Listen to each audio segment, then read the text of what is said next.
स्वागत है आपका आपके अपने चैनल स्टडी विद मोटिवेशन में। तो इस वीडियो में बात करने वाले हैं यूपीपीसीएल में लेखाधिकारी, सहायक लेखाधिकारी, लेखाकार, सहायक लेखाकार, लेखा लिपिक आदि पदों पर जो होने वाली भर्ती है उसके जो नियमावली में जो स्रोत और शैक्षिक योग्यता में जो परिवर्तन किया गया है उसके बारे में बात की जाएगी। नई नियमावली में क्या संशोधन किया जाना प्रस्तावित है और साथ ही साथ कुल कितने पदों पर ये भर्तियाँ आपकी आने वाली हैं और सारी जानकारी आपको इस वीडियो में मिलेगी। तो चलिए दोस्तों वीडियो शुरू करते हैं। तो यहाँ पर दोस्तों आप देख सकते हो कि टिप्पणी एवं आदेश है निदेशक, और यहाँ पे कृपया अवगत कराना है कि वर्तमान में लेखा संवर्ग के अराजपत्रित कर्मियों हेतु Uttar Pradesh power corporation limited लेखा कार्मिक सेवा विनियमावली 2015 यथा संशोधित पताका का लागू है। कॉर्पोरेशन में लेखा कार्यों की गुणवत्ता में सुधार किए जाने हेतु लेखा संवर्ग के अंतर्गत राजपत्रित एवं अराजपत्रित कर्मियों हेतु वर्तमान में लागू नियमावली में विभिन्न पदों पर भर्ती के स्रोत एवं शैक्षिक योग्यता में निम्नवत संशोधन किया जाना प्रस्तावित है। तो यहाँ पर आपको पद नाम दिया हुआ है, उसके बाद यहाँ पे कितने पद स्वीकृत हैं और फिर वर्तमान में जो व्यवस्था लागू है उसकी बात की जाएगी और जो प्रस्तावित व्यवस्था है इस पर हम बात करेंगे। तो यहाँ पर आप देख सकते हो कि जो मुख्य महाप्रबंधक है तो जो स्वीकृत पद हैं वो आपके 3 हैं और वर्तमान में जो स्थिति है वो ये है कि 100% प्रोन्नति के माध्यम से होता है और महाप्रबंधक के पद पर 2 वर्ष की सेवा ये आपका वर्तमान में चल रहा है। लेकिन जो प्रस्तावित है वो प्रस्तावित है 33% सीधी भर्ती के माध्यम से ये भरे जाएंगे आपके। और यहाँ पे शैक्षिक योग्यता अलग से दिया गया है जो प्रस्तावित है आपके लिए CA, CMA, MBA प्लस सरकार का उपक्रम एवं निजी क्षेत्र के संस्थानों में 20 वर्ष का वित्त, लेखा, संप्रेक्षा, प्रत्यक्ष एवं अप्रत्यक्ष टैक्सेशन आदि क्षेत्र में अनुभव, जिनमें से न्यूनतम 5 वर्ष का अनुभव रुपये 200 करोड़ या अधिक से वार्षिक टर्नओवर वाली कंपनी संस्थान में अनिवार्य है। तो ये भर्ती का स्रोत आपका 33% सीधी भर्ती के माध्यम से, उसके बाद 67% यहाँ पे प्रोन्नति के माध्यम से भरा जाएगा। जो अभी तक 100% प्रोन्नति के माध्यम से भरा जाता था वो अब 67% कर दिया गया है और शैक्षिक योग्यता आपकी वैसे ही रहेंगी यहाँ पर। उसके बाद यहाँ पर हम महाप्रबंधक की अगर बात करते हैं तो पहले ये 100% प्रोन्नति के माध्यम से भरा जाता था और यहाँ पे उप महाप्रबंधक के पद पर 4 वर्ष की सेवा की हो। लेकिन अब जो नियमावली में संशोधन किया जा रहा है जो प्रस्तावित है कि 40% सीधी भर्ती के माध्यम से भरे जाएंगे और योग्यता आप यहाँ पर देख सकते हैं और 60% प्रोन्नति के माध्यम से भरे जाएंगे और योग्यता आपकी यही रहने वाली है।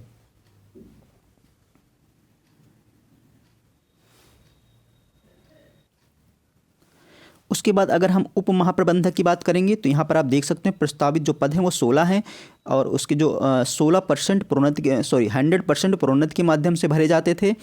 पहले व्यवस्था ये थी और उप मुख्य लेखाधिकारी के पद पर 4 वर्ष की सेवा की हो। लेकिन अब जो प्रस्तावित व्यवस्था है वो 33% सीधी भर्ती के माध्यम से और यहाँ पर आप योग्यता देख सकते हैं CA, CMA, MBA प्लस सरकार का उपक्रम एवं निजी क्षेत्र के संस्थानों में 15 वर्ष का वित्त, लेखा, संप्रेक्षा, प्रत्यक्ष एवं अप्रत्यक्ष टैक्सेशन आदि क्षेत्र में अनुभव, जिनमें से न्यूनतम 5 वर्ष का अनुभव रुपये 200 करोड़ या अधिक से वार्षिक टर्नओवर वाली कंपनी संस्थान में अनिवार्य है। उसके बाद 67% अब आपके प्रोन्नति के माध्यम से भरा जाएगा और यहाँ पर जो आपकी योग्यता है वो यथावत दी हुई है और यहाँ पे पद आपके स्वीकृत जो पद हैं वो 16 हैं। उसके बाद बात कर लेते हैं उप मुख्य लेखाधिकारी की। तो टोटल जो स्वीकृत पद हैं वो 27 हैं और 100% प्रोन्नति के माध्यम से पहले भरा जाता था। वरिष्ठ लेखाधिकारी के पद पर 4 वर्ष की सेवा की हो। लेकिन अब जो किया गया है संशोधन उसमें आपका 20% सीधी भर्ती के माध्यम से लिए जाएंगे और यहाँ पर आप ये योग्यता देख सकते हैं CA, CMA Tier 1 प्लस सरकार का उपक्रम एवं निजी क्षेत्र के संस्थानों में 11 वर्ष का वित्त, लेखा, संप्रेक्षा, प्रत्यक्ष एवं अप्रत्यक्ष टैक्सेशन आदि क्षेत्र में अनुभव, जिनमें से न्यूनतम 5 वर्ष का अनुभव और कुछ जो रुपये 200 करोड़ समथिंग। तो ये आपका ये हो गया। उसके बाद बात कर लेते हैं वरिष्ठ लेखाधिकारी के लिए। तो यहाँ पे जो पद हैं वो 34 हैं और 100% प्रोन्नति के माध्यम से ये पहले व्यवस्था थी आपकी और लेखाधिकारी के पद पर 7 वर्ष की सेवा की हो।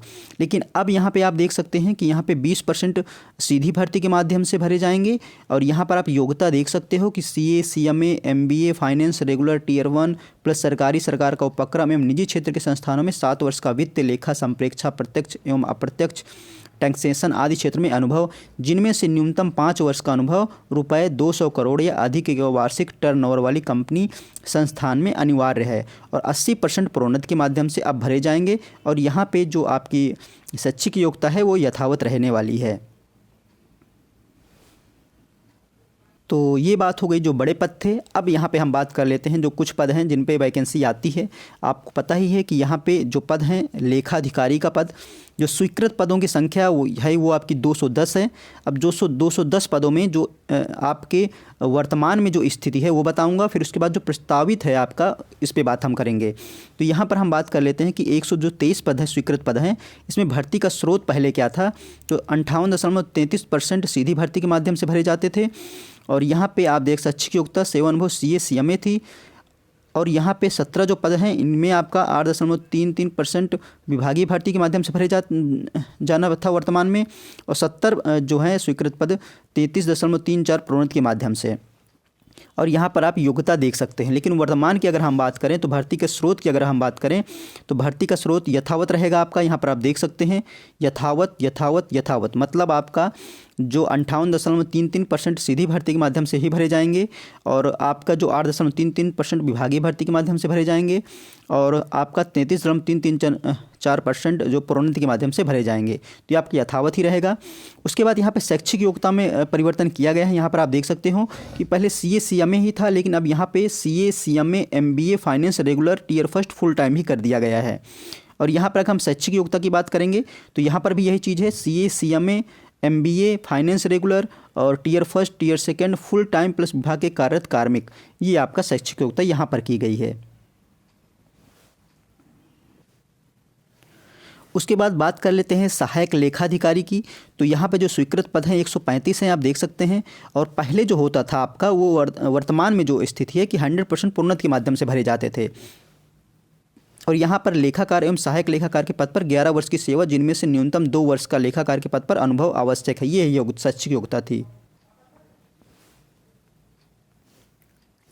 लेकिन अब इसमें परिवर्तन किया गया है। सहायक लेखाधिकारी के पद पे 30% सीधी भर्ती के माध्यम से अब भरे जाएंगे। अब प्रोन्नति के माध्यम से नहीं भरे जाएंगे, 30% सीधी भर्ती के माध्यम से भरे जाएंगे। और यहाँ पर जो योग्यता है वो आपकी CA CMA MBA finance regular tier first tier second full time होना चाहिए। उसके बाद जो स्वीकृत आपका जो 70% प्रोन्नति के माध्यम से भरे जाएंगे, और प्रोन्नति के माध्यम से जो आपके शैक्षिक योग्यता थी वो ये वाली मान्य होगी। ये हो गई सहायक लेखाधिकारी की बात। अब अगर हम लेखाधिकारी की बात करते हैं, लेखाकार की बात करते हैं, तो लेखाकार में जो स्वीकृत पद हैं देख ही रहे हैं, 751 पद स्वीकृत हैं लेखाकार में। और पहले जो था वो 100% प्रोन्नति के माध्यम से भरे जाते थे लेखाकार के पद, और जो शैक्षिक योग्यता होती थी वो सहायक लेखाकार के पद पर 4 वर्ष की सेवा ली जाती थी। लेकिन अब इसमें जो प्रस्तावित है उसमें 30% की सीधी भर्ती के माध्यम से लिए जाएंगे। CA inter, CMA inter, MBA finance tier first second part time.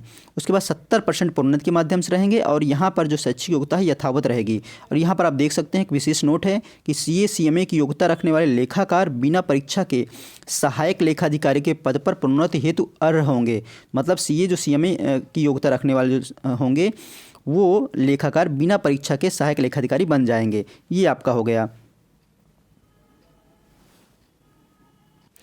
उसके बाद बात कर लेते हैं सहायक लेखाकार की, असिस्टेंट अकाउंटेंट की। तो जो पद हैं 764 पद स्वीकृत हैं, जिनमें आपका 535 पद की अगर बात करें तो पहले व्यवस्था क्या थी वर्तमान में कि 70% सीधी भर्ती के माध्यम से भरे जाते थे, और यहाँ पे BCom आपका शैक्षिक योग्यता थी। तो यहाँ पर आपका जो सीधी भर्ती के माध्यम से 70% ही भरे जाएंगे, यथावत रहेगी, देख रहे हैं। और यहाँ पे जो शैक्षिक योग्यता है वहाँ पे परिवर्तन किया गया है। पहले BCom ही था, लेकिन अब BCom ऑनर्स प्लस MCom ही कर दिया गया है। और BCom ऑनर्स की योग्यता वाले अभ्यर्थियों को वरीयता दी जाएगी। तो वरीयता BCom ऑनर्स वालों को देने की व्यवस्था की गई है यहाँ पर। अब यहाँ पर अगर हम बात करें कि 76 पद जो हैं वो आपके 10% विभागीय भर्ती के माध्यम से वर्तमान में जो स्थिति है BCom प्लस लेखाकारों में 5 वर्ष का अनुभव। अब नई व्यवस्था है उसमें आपका यथावत रहेगा, और यहाँ पे आप BCom ऑनर्स प्लस लेखाकारों में 5 वर्ष का अनुभव देख सकते हैं। उसके बाद जो 153 पद हैं ये 20% प्रोन्नति के माध्यम से भरे जाएंगे, और 20% प्रोन्नति के माध्यम से। उसके बाद लेखा लिपिक के पद पर 8 वर्ष की सेवा यथावत, और यहाँ पे आप योग्यता देख सकते हैं। उसके बाद अगर हम बात कर लेते हैं लेखा लिपिक की, तो जो प्रस्तावित पद हैं स्वीकृत पद हैं वो 228 हैं। तो पहले जो व्यवस्था थी वो 80% सीधी भर्ती के माध्यम से थी, और यहाँ पे BCom प्लस हिंदी टाइपिंग लेता था पहले। और यहाँ पे जो 86 पद हैं वो 20% प्रोन्नति के माध्यम से भरे जाने थे, और अनुसेवक के पद पर 3 वर्ष की सेवा प्लस BCom इंटर टाइपिंग थी। लेकिन अब लेखा लिपिक की बात कर रहे हैं तो यहाँ पे 80% सीधी भर्ती से भरे जाएंगे, यथावत रह रहा है यहाँ पे। जो प्रस्तावित व्यवस्था है, और यहाँ पर भी जो 86 पद हैं यहाँ पर भी यथावत ही रहेगा। लेकिन यहाँ पर आप देख सकते हो कि शैक्षिक योग्यता में परिवर्तन किया गया है। BCom honours plus Hindi typing किया गया है, और यहाँ पे अनुसेवक के पद पर 3 वर्ष की सेवा प्लस बीकॉम ऑनर्स कर दिया गया है यहाँ पर भी। तो इस प्रकार से जो नई नियमावली है, जो संशोधित नियमावली, जो प्रस्तावित नियमावली है, उसके बारे में बात हो गई, और साथ ही साथ जो स्वीकृत पद हैं उस बारे में भी बात हो गई है कि कुल कितने पदों पर ये भर्ती आने वाली है। तो आपको सारी जानकारी इस वीडियो में मिल गई होगी, जो आपके लेखाधिकारी, सहायक लेखाधिकारी, लेखाकार, सहायक लेखाकार, लेखक, लिपिक से संबंधित है। तो ये वीडियो आपको कैसा लगा दोस्तों? अगर पसंद आया होगा तो लाइक कर लीजिएगा और ज़्यादा से ज़्यादा लोगों को शेयर करिएगा। अगर आप चैनल पर नए हो तो चैनल को सब्सक्राइब कर लीजिएगा, क्योंकि जो भी लेटेस्ट अपडेट होगी वो आपको इस चैनल के माध्यम से मिलती रहेगी। चलिए दोस्तों, फिर मिलते हैं आपसे नेक्स्ट वीडियो में। जय हिंद।